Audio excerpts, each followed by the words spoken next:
Hello everyone. This is the Oracle with the daily update for Wednesday, March 7, 2012. I must confess that I'd thought the highlight of Super Tuesday would be Republican presidential candidates splitting votes more directions than the Duggar family splits its Thanksgiving turkey. I was wrong. Who knew that the big moment of Tuesday's primaries and caucuses would be Rick Santorum's non-victory speech from Ohio? In case you missed it, here's what happened.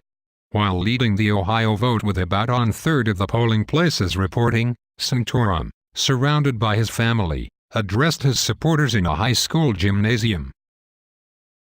Santorum's meandering monologue wasn't exactly a victory speech, though it sort of sounded like one as it went on. And on. And on. The only substantive thing I remember Santorum saying during his address is that his run for president began as a protest against Obamacare.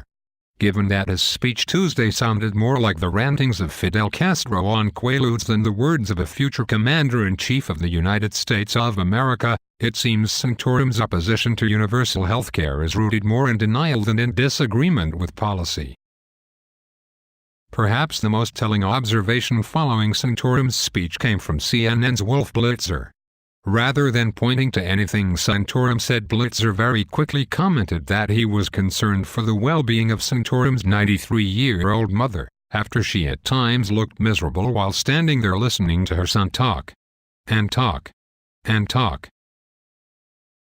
The other notable thing about Santorum's performance as a candidate is that he is a Roman Catholic for whom other Roman Catholics aren't voting, because he's sounding more and more like a follower of some paranoid, backwoods snake-handling preacher than one whose faith follows the leadership of the Bishop of Rome.